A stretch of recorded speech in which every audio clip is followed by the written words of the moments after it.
Hello दोस्तों, स्वागत है आप सभी का हमारे यूट्यूब चैनल में। दोस्तों, आज की इस वीडियो में हम भौतिक शास्त्र फिजिक्स का जो कि आपका पेपर हो चुका है सेट बी का कंप्लीट सॉल्यूशन देखने वाले हैं। बाकी सभी सेट के क्वेश्चंस लगभग समान ही क्वेश्चन हैं। सेट ए, सेट बी और सेट सी और सेट डी ऊपर नीचे क्वेश्चन दिए गए, लेकिन सभी सेट के जो है क्वेश्चन लगभग समान हैं। तो हम सभी वस्तुनिष्ठ प्रश्नों का यहाँ पर सॉल्यूशन देखने वाले हैं, तो वीडियो के साथ अंत तक बने रहिए।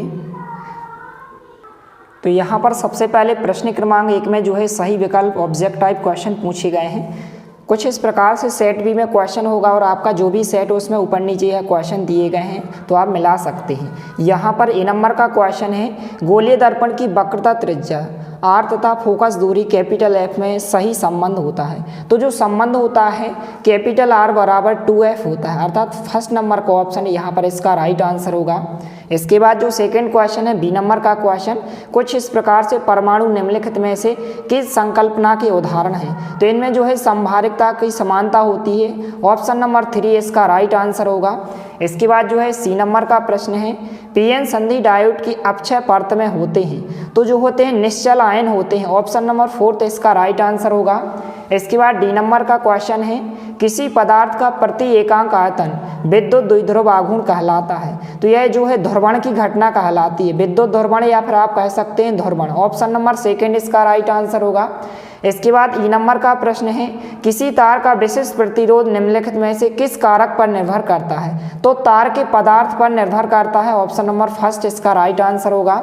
इसके बाद जो है एफ नंबर का क्वेश्चन, विद्युत धारा के चुंबकीय प्रभाव की खोज किसने की है। तो ये ऑस्टेड ने की थी, यहाँ पर ऑप्शन नंबर 4 इसका राइट आंसर होगा। तो इस प्रकार से आपके विकल्पों के आंसर हो जाएंगे, इनको आप मिला सकते हैं। इसके बाद जो है इंग्लिश मीडियम के जो भी स्टूडेंट है कुछ इस प्रकार से क्वेश्चन दिए गए हैं, इनके आंसर भी आप मिला सकते हैं। इसके बाद जो है क्वेश्चन नंबर 2 प्रश्न क्रमांक 2, उचित शब्द के द्वारा रिक्त स्थान की पूर्ति कर लिखिए। पहला क्वेश्चन है ए नंबर का, परिवर्तनशील विद्युत क्षेत्र धारा उत्पन्न करता है तो विस्थापन धारा उत्पन्न करता है। बी नंबर का खाली स्थान है, परावर्ती दूरदर्शक में अभिदृश्यक के रूप में अवतल दर्पण का उपयोग किया जाता है। तो सेकंड खाली स्थान का आंसर अभिदृश्यक होगा।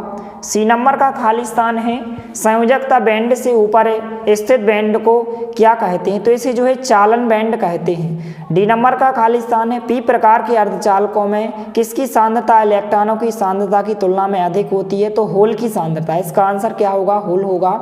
इसके बाद ई नंबर का खाली स्थान है, विद्युत क्षेत्र की दिशा में चलने पर विभव जो है क्या हो जाता है, घटता है। तो इसका राइट आंसर क्या होगा, घटता होगा।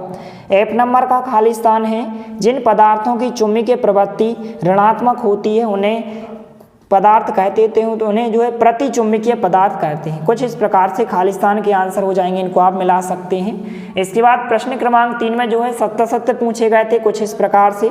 ए नंबर का क्वेश्चन है, किसी चुंबकीय क्षेत्र में स्थिर आवेश पर लगने वाला लॉरेंज बल 0 होता है। तो यह कथन आपका बिल्कुल सत्य होगा। बी नंबर का यहाँ पर प्रश्न है, विद्युत चुंबकीय तरंगें निर्वात के अतिरिक्त किसी अन्य भौतिक माध्यम से गमन नहीं कर सकती हैं। तो यह कथन आपका असत्य होगा।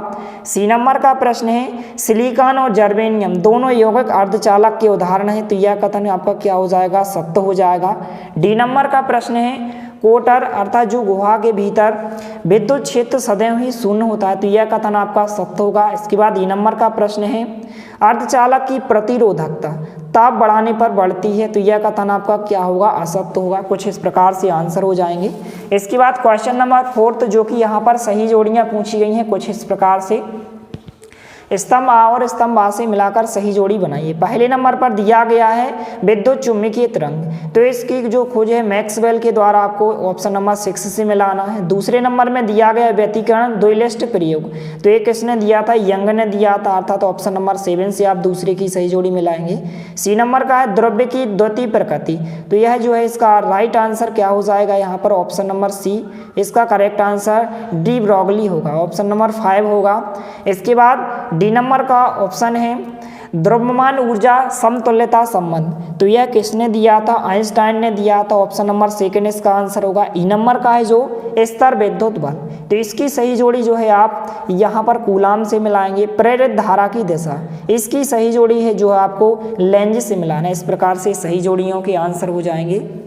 इसके बाद जो है हम एक शब्द या एक वाक्य में प्रश्नों के उत्तर देख लेते हैं। कुछ इस प्रकार से यहाँ पर आप देख सकते हैं, एक शब्द या एक वाक्य में प्रश्न दिए गए हैं। पहला प्रश्न है शुद्ध प्रतिरोधकीय परिपथ के लिए शक्ति गुणांक का मान लिखिए, तो इसका मान 1 होता है। दूसरा है किस स्थिति में प्रिज्म के अंदर अपरिवर्तित किरण प्रिज्म के आधार के समांतर हो जाती है, तो न्यूनतम विचलन की स्थिति में। सी नंबर का प्रश्न है शुद्ध अर्धचालक में त्रिसंयोजी अशुद्धियां मिलाने पर किस प्रकार का अपद्रव्यीय अर्धचालक प्राप्त होता है, तो पी प्रकार का अर्धचालक। इसके बाद डी नंबर का प्रश्न है वायु में स्थित एकांक धनावेश से निकलने वाले कुल विद्युत फ्लक्स का मान जो होता है 1/ε0 होता है।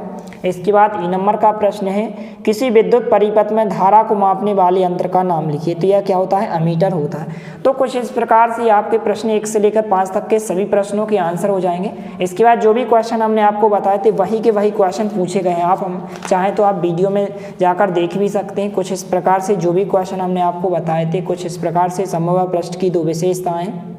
और इसके बाद स्वयं प्रेरण व अन्य प्रेरण में अंतर, ऊंचाई ट्रांसफार्मर व अपचाई ट्रांसफार्मर में अंतर। कुछ इस प्रकार से एम्पियर का परिपथीय नियम, कुछ इस प्रकार से वही के वही क्वेश्चन पूछे गए हैं। तो इसी तरह आपको नेक्स्ट जो आपका विषय का पेपर है उसके भी आपको इम्पोर्टेंट क्वेश्चन उपलब्ध कराए जाएंगे। तब तक आप